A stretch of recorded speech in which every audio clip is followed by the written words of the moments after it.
Godfeather is a Mafia Pigeon roguelike, where you play the role of an assassin in the pigeon underworld, tasked with taking back the old neighborhood from the enemies of the family. And that means taking them out the way any pigeon assassin would, with poop. The idea came when Yola and I, and we're the two developers at Hojo, we met for lunch trying to figure out what our next game was going to be. And we were out in Martin Place in Sydney, and we were looking at all these pigeons like begging for food at lunchtime.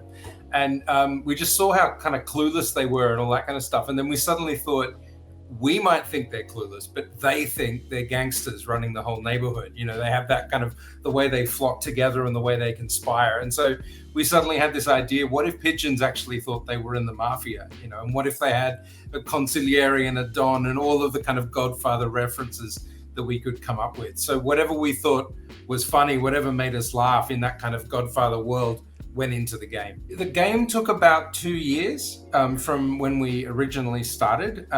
It was the first game that we developed entirely by ourselves. In previous games, we didn't really have a sort of capital D developer, so we needed to find someone to help us out, and that was great. But I think we really wanted to go back to basics and for it just to be the two of us building it from scratch. So that meant that Yola had to learn Blender, I had to learn C# and Unity and all that kind of stuff, and we really had to kind of learn on the job, which is interesting because the parts of the game that we finished towards the end are much better developed than the parts of the game that we did at the start. But we eventually went back and fixed all that. But it was a real journey. Yeah, it was really fun. All the levels in the Godfeather are procedurally generated. So they're completely random in the same sort of way as, you know, Diablo is completely random whenever you walk through an environment or something like that. Not comparing it to Diablo, of course, but it was really fun coming up with how you can make an entire map feel completely fresh by moving things around and rotating things and randomizing colors. And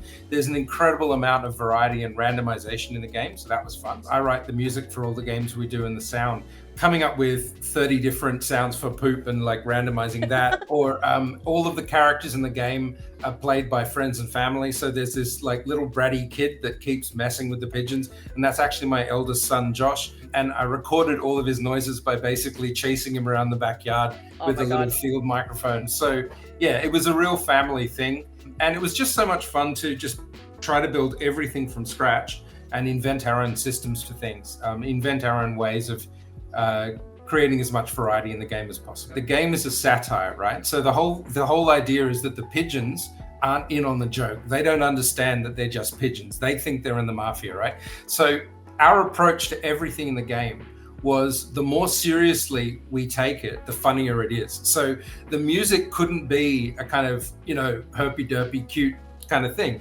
The music has to take itself seriously. So the kind of, there's a lot of influence from the Sopranos music in there and all of that kind of stuff. So I tried to make the music take itself very, very seriously. And that's the same with a lot of the stuff in the game. The music's also pretty dynamic, so the music shifts and changes in the middle of the level depending on what's happening, if you're being chased or if you're hiding and all that kind of stuff. So it was a real opportunity to play with that kind of mafia genre as much as possible. The end sequence of the game is literally a shot-for-shot recreation of the end of The Godfather, except done with pigeons. Not a lot of people have made it to the end because it's a roguelike. It's quite challenging, but it's worth sticking it out just to see that ending sequence. At some point, we'll just release it on YouTube or something because we want to make sure people see it. In the world of indie development, I think it's more important that it's all yours. I think it's more important that, you know, if we wanted to be part of a bigger machine, then we'd probably try to get a job in the kind of broader industry, in the, you know, in a more, I don't know, AAA or something like that. But the charm of indie is it can really be your vision, and you can make things look intentionally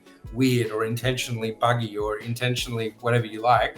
And no one's going to sit there and say, oh, that's just not the right way to do it. You know, if you've managed to ship the game, if you've gotten the game made, which is a miracle in itself, that's all the kind of feeling of accomplishment we really need.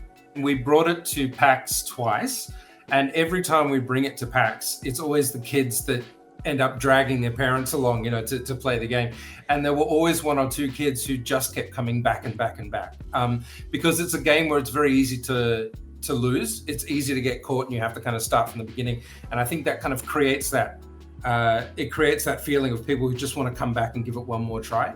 So, I mean, we've been very lucky with the reception that we get whenever we take it to an expo like PAX. Our games tend to pull a lot of attention because they're quirky and silly and interesting, and all of those, and charming, I guess. So yeah, I mean, the reception's been terrific, and in terms of when we released it, the reception's been amazing. We released it on 3 platforms, on Steam, Switch, and mobile. And by far of the 3, mobile is probably the strongest of the lot. They've all been great, but mobile's been especially good. I think it's just the kind of game that has an aesthetic that lends itself really well to playing it on a tablet or a smartphone. It's just been fantastic. I can tell you that there are things to expect from this next. We've actually got 2 games in development at the moment. They're both kind of in a prototyping phase.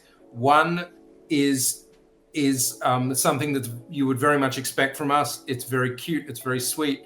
It's satirical. It's got a kind of cheeky attitude and all that. And the other one is a completely different type of game for us. It's not even an action game or anything like that. It's actually more in the kind of trivia space. That's all I can say at the moment.